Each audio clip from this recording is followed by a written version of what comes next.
The Acolyte looks to be one of the most interesting upcoming Star Wars series. It's currently in development but due to enter into production sooner rather than later. However, we have a few leaks and theories coming out of the woodwork, which does suggest more and more fan theories might be coming true for this series. Greetings my young Padawans, my name is Captain Jack and welcome to Star Wars Now. Now, before I jump into this video, use the force and hit that subscribe and like button to never miss a video from myself and the team here at Star Wars Now. But as always, if you're talking about Star Wars, we want to hear about it. Now first up, we've got set leaks from the Acolyte. Production will film in the United Kingdom, much like Andor, which releases in less than 2 weeks by the way. Now we've known that the series will be filming at a newly constructed film studio called Shinefield Studios, located in Berkshire as of a week. Sets have started construction in a large area as you can see on the screen now. Filming for the Acolyte series starts in October and November.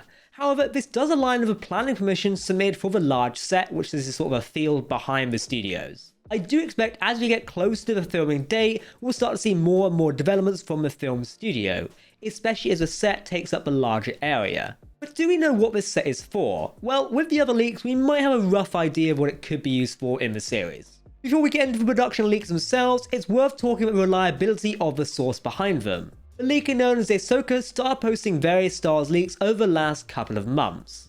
They started by providing behind the scenes information on the animated anthology series Tales of the Jedi, which airs later this year. These leaks including in-depth plot details, even going as so far as to post a leaked image of the show featuring Ahsoka Tano at the funeral of Padme Amidala. This was obviously depicted in Revenge of the Sith. We've covered the leak here on the channel, go take a look. So this leak, above all others, adds a credibility to the leaker's claims. While most of the reveals come from Tales of the Jedi, they have been recently posting early information from the upcoming live action series, Star Wars The Acolyte. But before diving into the actual content, we should talk about the leakers themselves. It does appear that Lucasfilm has taken action against Ahsoka's and Fulcrum leaks. Fulcrum Leaks being the website they set up just recently to cover these leaks, which is now deleted. Long live the Empire. All of their associated Twitter profiles and the website now appears to have been terminated. There has been no official statement from the people behind the leaks yet, but it does appear that Lucasfilm and Disney have silenced them. It's sad to see, but not unexpected unfortunately. Their leaks were high quality and rather spot on in some areas. However, it was only a matter of time before Lucasfilm would take action. Hopefully we'll learn more soon, but for now I don't think so. During early production stages on big franchise projects such as Star Wars, film characters and locations are often given code names, in favour of their actual names. For example, during a pre-production of The Force Awakens, Rey was called Kira, Finn was called Sam, and Kylo Ren was simply known as Jedi Killer. Codenames are mostly used to make large projects more conspicuous when filming and prevent major leaks. Well, Lucasfilm were really going for a home run here. Ahsoka's leaks featured codenames much like this, and they also expressed that any names used in the leaks are likely not the last names used in the show. An example of this is Paul, who we'll talk about in a minute. Aurora is the lead character of the show. Most likely they will be played by Amandla Stenberg. It's believed they are revealed to be force sensitive in the series and describes a strong fighter and duelist. The character of Paul is a Sith Lord. I don't think he'll be called Paul. Who also doubles as a wealthy arms dealer, almost a bit similar to Luthen Rael and Andor. It can be likened to how Palpatine doubles as a senator in the prequels. Paul is a human male character with white hair. It's a code name, but Darth Paul does sound kind of funny. The character Theo is Aura's grandfather. It is noted that in the casting department they're looking for an established actor of colour in his 60s or 70s. Miri is also Aura's little sister and is also force sensitive. There is another character codename revealed, however they've yet to show up in the leaked plot details. They are codenamed Pen and described as a CGI alien character and Aurora's close friend. Sanshura is also listed among many of the series' codename. This is not a character but a temporary name for Aurora's homeworld. New leaks reveal this location is intended to film at Rancho Moore in Scotland. Not only does it look like a perfect location for Star Wars' environment places, but the name sounds stripped straight from the franchise as well, so maybe it'll work. And we do have a plot breakdown so far for the Acolyte. Again, this is very early development, so may not be accurate for the final product. Keep that in mind. Aurora's village in the world of Sancho is regularly attacked by a team of pirates and pillagers.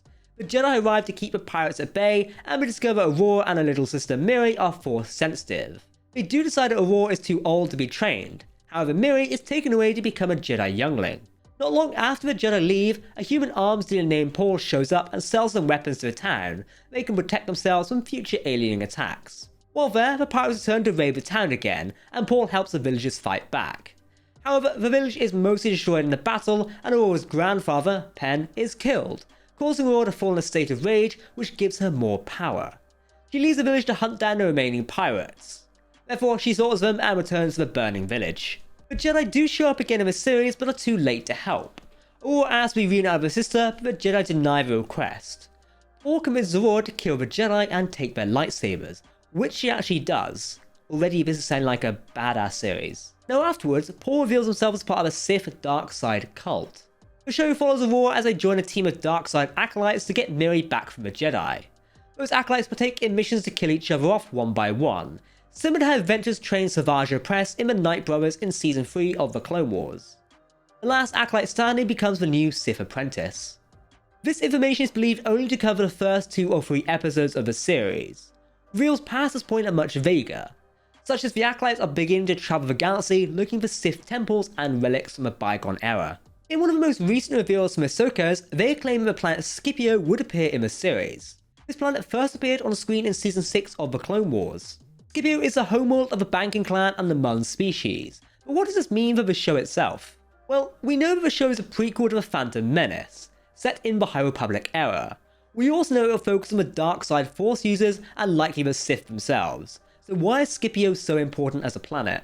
Well, in Revenge of the Sith, Sheev Palpatine discusses the tragedy of Darth Plagueis the Wise. We've all thought of a joke, don't make it. Plagueis has had no canon depiction other than a shadowy description in The Secrets of the Sith, a recently released reference book. In Legends, however, Darth Plagueis was a member of the Mun species. While this could simply be a coincidence, the chances of the series focusing on the dark side and going to the homeworld of one of the most prominent pre-Skywalker saga Sith Lords and not including them seems a bit far-fetched for it to be true. Ahsoka does specify that Paul, however, is not Plagueis, and that makes sense, he's a human male. However, they do seem confident that Plagueis will appear in the series in some way or another. Scipio does not appear anywhere in the plot rundown, so it could be assumed it shows up later in the series, perhaps towards the end of Season 1. So, casting news. As we were filming this episode to tell you about the set leaks, it was reported that actress Jodie Turner-Smith has been cast in Star Wars The Acolyte. The report does come by Deadline, who are usually pretty accurate with their reports. She follows the official casting of Amanda Stenberg, who is in the lead role. Currently it's unknown who Smith will be playing in the upcoming series. We may have to wait till Disney Plus Day to find out more. So with all the leaks, it's always best to take them with a grain of salt, no matter how credible. It does seem like we'll be learning more and more about the Acolyte as we go into the production of the series. Hopefully we'll get more official details at the next Disney Plus event. But I'd like to be Star Wars Celebration next year, so we've got a bit of a wait. Okay, Exalted Ones, that's it for myself, Captain Jack here on Star Wars Now. Don't forget to hit that subscribe button to never miss a video from the team here at Star Wars Now, including all our content on the latest lore and more. You can follow us on social media as well, but make sure to let us know what you think in the video comment section below, because if you're talking Star Wars, then we want to hear about it. But for now, I have been Captain Jack. I will see you very soon. May the Force be with you.